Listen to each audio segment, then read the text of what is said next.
Tengo en mis manos dos lucernas, una púnica, cartaginesa, y otra romana. Representan dos potencias que se enfrentaron ferozmente en el pasado. Al final ganó Roma y levantó Cartago Nova sobre las ruinas de la antigua ciudad cartaginesa. Hoy conoceremos su arqueología e historia enclavada en el corazón mismo de nuestra entrañable Cartagena. Bienvenidos a Arqueomanía.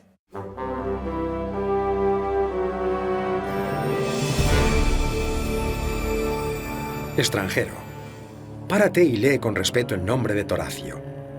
Mis huesos infantiles aquí yacen depositados.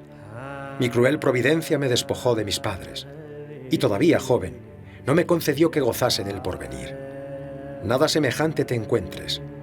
Recelen los padres del futuro, y no ansíen demasiado dar a luz las madres. Tenemos que decir que la epigrafía que tenemos aquí a mis espaldas es la epigrafía funeraria, también tenemos epigrafía religiosa y epigrafía conmemorativa. Y bueno, podemos decir que es la más importante que hay en España y de hecho pues lo atestiguan cantidad de investigadores, de estudiosos que vienen pues de distintas zonas de Europa a estudiar las piezas. Aquí se desprende de ellos si eran libertos, si no eran, a qué oficio pertenecía, tenemos la vida realmente interesante. Y bueno, como he dicho también, sobre todo pues la categoría social también, ¿no? Las lápidas pues nos hablan, o sea, las piedras nos hablan, entonces nos dicen mucho de la vida de los habitantes de Cartagena en época romana. Solo en Segóbriga, en Saelices, provincia de Cuenca, se puede observar una colección de epigrafía romana comparable a la del Museo Municipal de Cartagena. También aquí hay una lápida estremecedora que detalla la muerte de una joven por una terrible enfermedad estomacal.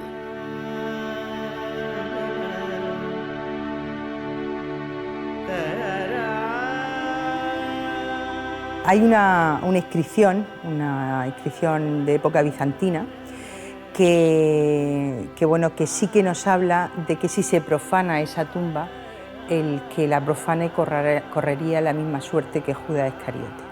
Entonces es un poco, pues sí, no ese mal de ojo, pero sí el alertar de no profanar esa tumba, ¿no? El edificio del Museo Municipal de Cartagena se levanta sobre una necrópolis tardorromana. De aquí se ha extraído una valiosa información para una época oscura. Es una de las necrópolis que existían en la ciudad, a las afueras de la ciudad, por supuesto, y esta iba en concreto camino hacia Complutum, lo que es Alcalá de Henares ahora. La decadencia de la ciudad romana de Cartago Nova empuja a su población al extrarradio. Los primeros cristianos se retiran. Cartago Nova ha perdido su esplendor. El imperio está en crisis. La que fuera una de las grandes capitales de Hispania se va desintegrando. Hoy en día, ese pasado va literalmente emergiendo en Cartagena. La excavación de una villa en el Cerro de Molinete así lo corrobora. Su excepcional estado de conservación y el extraordinario trabajo de recuperación que se está llevando a cabo van aumentando el conocimiento material de la gran ciudad romana.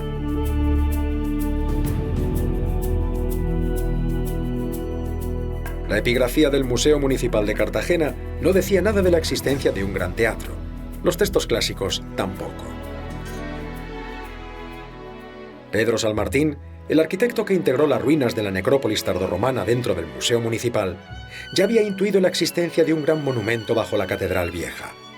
Hace actuaciones en la Catedral Vieja de Cartagena en el año 58, saca distintos restos que él ya dice que son romanos, pero nada podíamos pensar que se tratara de esa parte de la cavea del teatro, ¿no? Con el vomitorio, porque estamos hablando del año 58 cuando él realiza la excavación y el teatro romano se descubre en el año 1987. Cuando finales de los 80, principios de los 90, él es el arquitecto que dirige la obra de este Centro Regional de Artesanía, en cuya excavación previa se identifica que aquello que son los restos del teatro romano, pues es el primero que propone el traslado del edificio y que fuera de alguna manera el teatro romano el motor de regeneración del barrio. Pedro San Martín fue un adelantado a su época. Su pensamiento era musealizar el yacimiento, que fuera visto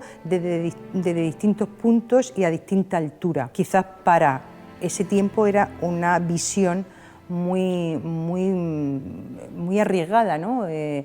Para ese momento concreto de la historia. En la actualidad, el concepto de musealización puede verse en lugares como este bar junto al Gran Teatro Romano de Cartagena.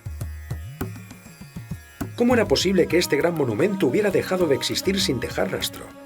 ¿Qué había sucedido con los espectáculos teatrales? ¿Tendrá algún lazo la necrópolis paleocristiana con la desaparición del teatro? El teatro era un espectáculo popular. A la mayoría de los ciudadanos les encantaba la sátira y la comedia, pero parece que los primeros dirigentes cristianos lo encontraron poco adecuado.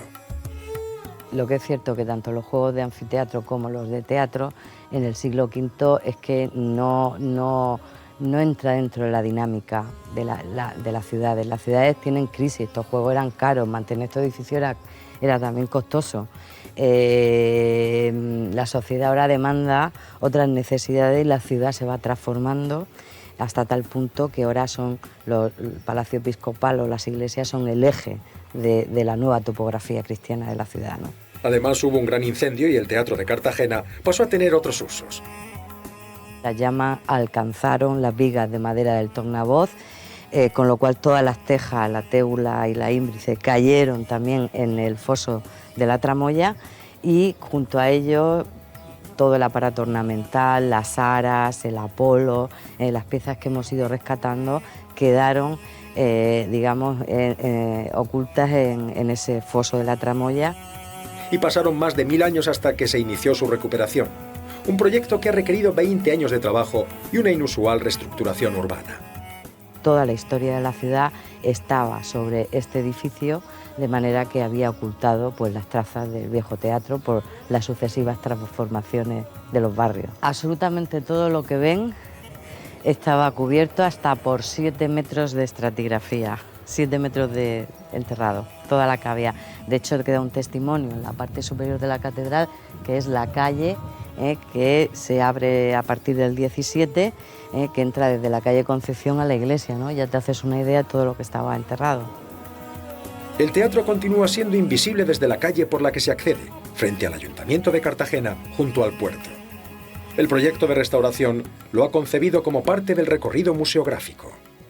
Una de las grandezas de este proyecto integral de Rafael Moneo es que saca el teatro a las propias puertas de la ciudad, de forma que tú ingresas al museo con un área de recepción, que es la propia plaza del ayuntamiento, ingresas a un corredor del tiempo, un corredor que transcurre bajo la calle, a cota 1 sobre el nivel del mar más o menos, y donde hemos querido explicar cómo los distintos barrios ocultaron las trazas del teatro. Ese túnel del tiempo desemboca en la sala 1, que está dedicada precisamente a la arquitectura teatral, y específicamente al Teatro Romano de Cartagena. De hecho, la generosidad de la sala, con más de 7 metros de altura, ha permitido restituir una parte de cómo sería esa fachada escénica, donde destacan especialmente los capiteles corintios en mármol de Carrara. De esa sala, donde ya tienes unas claves sobre la arquitectura, sus partes, etcétera, pasas a sala 2. Aquí hemos querido contar cómo, más allá de la puesta en escena, los teatros romanos eran un marco idóneo, un marco arquitectónico para la propaganda política y religiosa del propio Augusto. De ahí se llega a través de un corredor arqueológico que pasa bajo la iglesia Santa María, y donde se han ido integrando restos de las distintas fases históricas documentadas, desde una casa republicana a el primer templo cristiano y toda su evolución, a la última gran sala del museo, que es el Teatro Romano de Cartagena.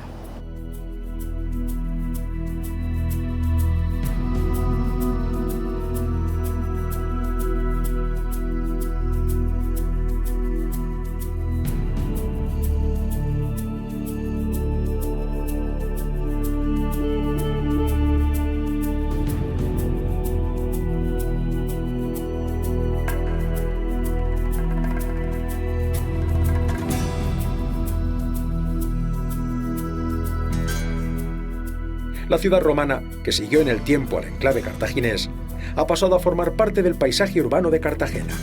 Los trabajos de excavación y estudio del patrimonio van dando informaciones cada vez más exactas del que fue uno de los principales puertos del Mediterráneo hace más de 20 siglos.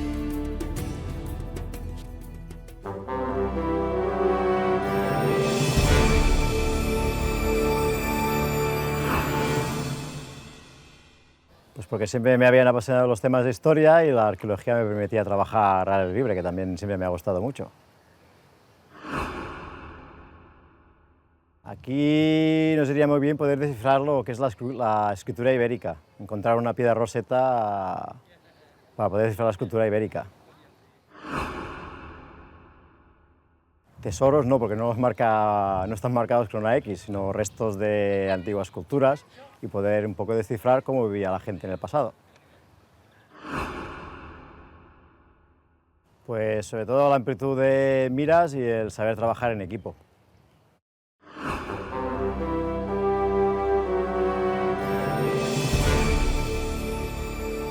En pleno corazón de la Serena extremeña se encuentra este fantástico yacimiento de Canchorroano.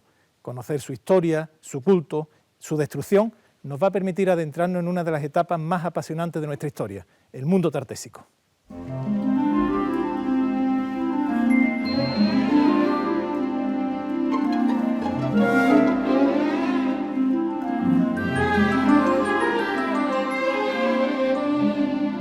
Aunque el corazón de Tartesos se encuentra en el Bajo Guadalquivir, no cabe duda que su área de influencia fue mucho más amplia, extendiéndose al menos hasta el Guadiana. En esta periferia tartésica adquiere un valor muy singular el santuario de Canchorroano, que en 3 etapas constructivas estuvo abierta al culto durante algo más de 2 siglos, desde finales del siglo VII a.C. hasta finales del V a.C. Sebastián, ¿qué es Canchorroano? Pues Canchorroano es un santuario de época tartésica que se construye sobre un edificio indígena con una cabaña y sobre él se va haciendo cada vez más complejo a medida que pasa el tiempo. Entonces se construyen 3 edificios donde se hace un ritual relacionado con la religión de ese momento. Y ¿Qué es un santuario? ¿Qué crees tú? ¿Qué funciones cumplía un gran santuario? Bueno, un santuario no solamente es un centro religioso, que es lo principal, ¿no? Sino que un santuario es un lugar, un centro donde se reúne la gente para comerciar, fundamentalmente, ¿no? A partir de ahí es donde se organiza toda una estructura que se parece mucho a los santuarios modernos, ¿no? Como puede ser Lourdes, Fátima, donde la gente va a rezar, pero también hacen sistemas de comercio, de intercambio, etc., ¿no? ¿A quién daba servicio este santuario tan importante? Bueno, el santuario se edifica aquí precisamente por un tema principal que es el agua, y a partir de ahí lo que hace es... Pasa una corriente subterránea de agua justo por aquí, ¿no? Exactamente, hay una vena de agua que es la que alimenta el gran foso que rodea todo el edificio, y luego hay 2 pozos que también alimentan de agua, ¿no? Curioso que el altar esté justo sobre la vena de agua, ¿no? Exacto, el altar está sobre la vena de agua y los pozos también, ¿no? Y también el foso tiene sus puntos de agua para abastecerse, ¿no? Continuamente. Entonces el agua es el elemento principal por el que se justifica, ¿no? Y luego toda la población que hay alrededor, que es una población muy dispersa, lo que hace es que en una época muy determinada del año, en una fecha determinada, es una reunión de toda esa gente en el santuario, ¿no? Donde se haría pues, una fiesta, como una romería, ¿no? Para entendernos. ¿La ciudad tartésica más importante que tú crees que está por el entorno, cuál sería? ¿Bajo qué sería seguramente Medellín, ¿no? No se ha descubierto la ciudad, pero sí se ha descubierto un gran cementerio donde aparecen todas las tumbas de la gente que pertenecería a esa ciudad. El santuario está vivo o al culto durante varios siglos y hay como 3 santuarios superpuestos, ¿no? Exacto. Sobre esa cabaña antigua, que seguramente tenía también una función religiosa, se construyen 3 santuarios. Estamos ahora mismo en el más antiguo, se construye luego uno encima cuando hay necesidades de ampliar, y luego un tercero que es el que la gente puede visitar. Y durante todos estos siglos estamos en la cámara sagrada, es decir, siempre estamos en la cámara sagrada. En la capilla principal del santuario. Es. Esta es el único espacio de los santuarios, de los 3 santuarios que hay superpuestos, el único espacio que se mantiene siempre igual, con las mismas dimensiones. Sagrado por antonomasia. Exacto, con los 3 altares en eje, uno encima de otro, ¿no? Eso no varía. En el corazón del espacio sagrado, pues como no aparece un altar. A mí este altar me parece espectacular, bellísimo en la forma, extraño. ¿Qué forma tiene? ¿Cómo funcionaba? Porque es el altar además más antiguo. Sí, es el altar más antiguo, tiene una forma que, bueno, trae muchas ideas orientales. Algunos piensan que egipcias, otros piensan que fenicias. El aire de luego es egipcio, ¿no? El aire es egipcio, el aire es egipcio, ¿no? Y es muy curioso porque es un altar de sacrificio donde está ligeramente abombado en el interior, de tal forma que cuando se sacrifica cualquier animal pequeño, la sangre corre hacia el orificio que está en esta parte y vierte sobre un vaso que ahora está en el museo, para hacer unciones. Por tanto, los sacerdotes harían probablemente el ritual sobre donde estamos ahora o aquí al lado. Sí, ¿no? Y además utilizando las dos estructuras que hay al lado del altar. Esta, que es una estructura escalonada, que es un altar escalonado donde se deben depositar los vasos rituales, y luego allí un vasar donde también se depositan los jarros de bronce que se utilizarían todos para el ritual, y un banco corrido donde se sentarían para ver y para celebrar el ritual. ¿Durante cuántos siglos fue usado como lugar sagrado Canchorroano? Bueno, el edificio más antiguo es de finales del siglo VII, o principios del VI, estamos ahí hablando antes de Cristo, y el último edificio se incendia, el ritual final de incendio y de cierre del edificio es de principios del siglo V. En las capillas laterales se realizarían funciones vinculadas al culto, aunque algunos historiadores la asocian al ejercicio de la prostitución sagrada, habitual en algunos santuarios orientales. Se han encontrado gran cantidad de material cerámico, ofrendas, telares y distintos y valiosos elementos ornamentales que refuerzan el uso asociado al culto principal. Destacan las reproducciones de caballos, lo que le otorga un protagonismo muy destacado para sus moradores. Estamos ante esta réplica de un altar en forma de piel de toro correspondiente a uno de los niveles de Canchorroano. Esta tiene mucha personalidad, es una forma muy definida, pero no es exclusiva de Canchorroano. No, es una forma característica del mundo tartésico y sobre todo de los lugares nucleares de Tartesos, ¿no? Aunque fue aquí en Canchorroano el primero que apareció, pero luego han aparecido justamente en el carambolo, que es el más conocido, el más espectacular por su grandeza, ¿no?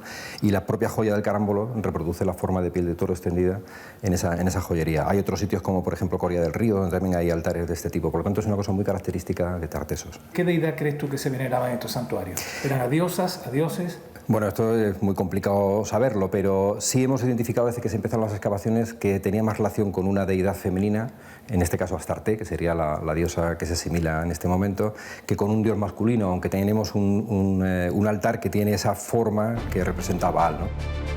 Junto a la sala sagrada del altar se encontraban unos almacenes para alimentos, vino, aceites, cereales y distintos elementos ecuestres, así como unas dependencias residenciales para los sacerdotes. Estos sacerdotes ordenarían la celebración de una hecatombe antes de dirigir la meticulosa destrucción final del templo, para protegerlo de la profanación y del saqueo de las tribus del norte. ¿Cómo se destruye este santuario y por qué?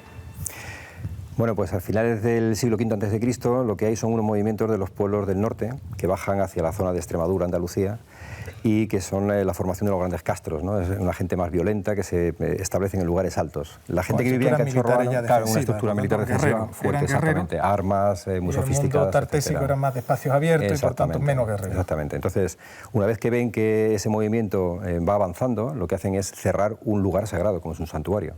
Para cerrarlo, dejan todos los elementos que tienen en el interior colocados, se llevan los elementos sagrados, que evidentemente los tienen que llevar al sitio donde se trasladen, y cierran el edificio, lo cierran, destruyen. O sea, los propios sacerdotes sacan sus deidades, sus figuras sagradas, las llevan y lo que no, lo dejan dentro y lo dejan dentro, exactamente todo colocado en orden en cada una de las habitaciones, tiran las paredes de tal forma que lo cubra lo más posible y luego lo rellenan todo con tierra y lo queman, ¿no? Entonces, por eso se ha conservado tan estupendamente en el interior todos los elementos. O sea, una destrucción muy ordenada, además es una gran obra. Porque es una gran obra que requiere reunir toda la gente que vive en el entorno para tapar con tierra todo este túmulo enorme, ¿no? Y además me contabas antes que dentro de este cierre se sellan las puertas, se tapian las puertas, se tapian las puertas, ¿no? Se cierran las ventanas. Se meten elementos, se meten elementos además muy exóticos, ¿no? Como pueden ser los escarabeos, ¿no? La forma de escarabajos egipcios, ¿no?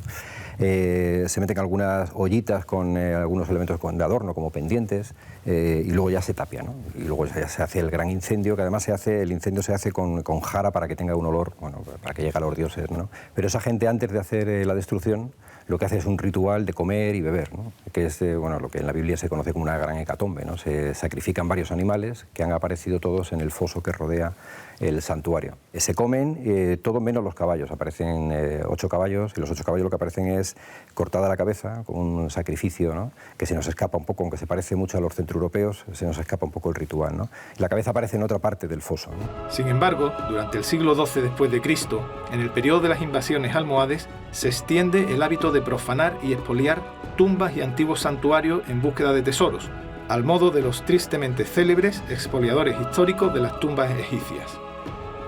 Canchorrano no fue una excepción, y al menos un expoliador de época almohade llegó hasta el mismo corazón del templo a través de un túnel excavado. La mala suerte, o una antigua maldición, quién sabe, hizo que se derrumbara una pared y matara al perro que lo acompañaba. El expoliador huyó aterrorizado y dejó la jarrita donde llevaba su botín. Los arqueólogos, 1000 años después, los encontraron a ambos, a la jarrita y a los restos del perro. Hablar de Tartessos es recordar a Schulten, el arqueólogo alemán que a principios del siglo XX se obsesionó con encontrar la mítica ciudad perdida.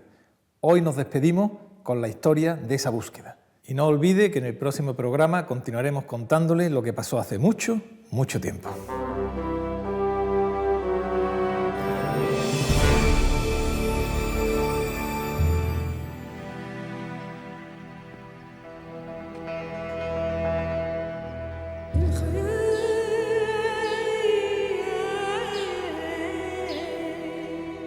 El monasterio de la Rábida es uno de esos lugares que dan pulso a la historia. Por aquí pasó Colón, como es sabido por todos, y por aquí pasó en 1924 uno de los arqueólogos más brillantes y controvertidos del siglo XX, Adolf Schulten. Es seguro que Schulten encontraría aquí la paz necesaria para continuar la que fue la gran labor de su vida, la búsqueda de Tartessos.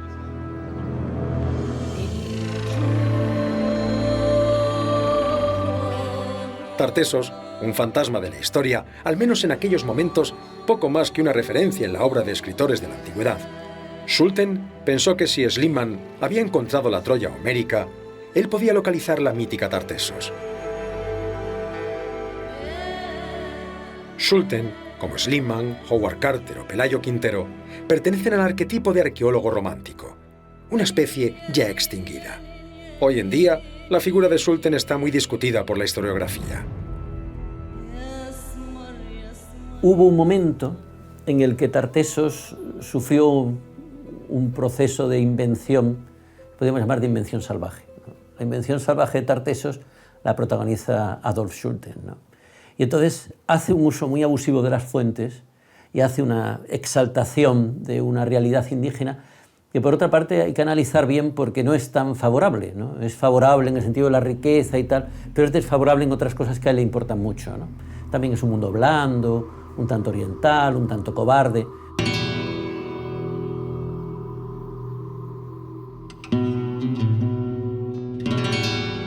Esta es la marisma de Hinojo en Doñana, Huelva, que ha alcanzado fama mundial por una foto de satélite en la que al parecer aparecían unas estructuras circulares en las que algunos han querido ver la Atlántida que Platón describe en el Critias y el Timeo. Schulten buscó con ahínco durante gran parte de su vida la ciudad de Tartessos en esta región. No llegó a encontrarla.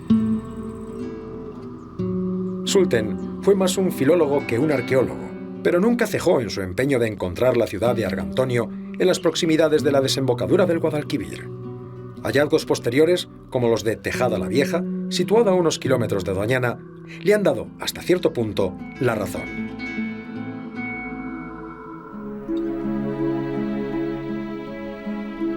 Schulten, desde el principio, quiso la gloria del descubridor, la emoción del que resuelve un arcano.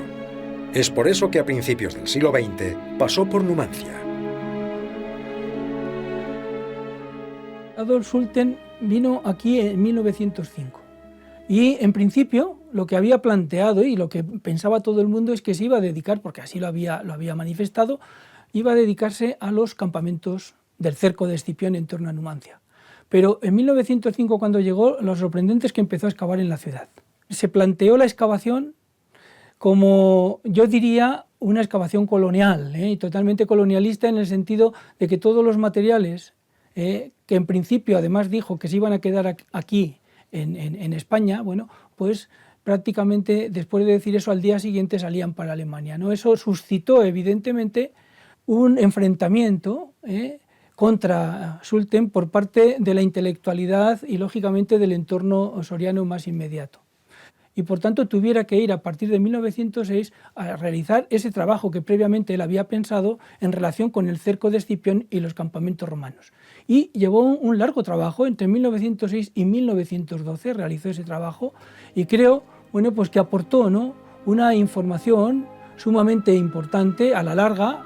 Hoy seguimos hablando del cerco de Escipión por la información que él nos ha transmitido. La historia juzgará la aportación final de Sulten. Lo que no se puede negar es su gran pasión por la arqueología.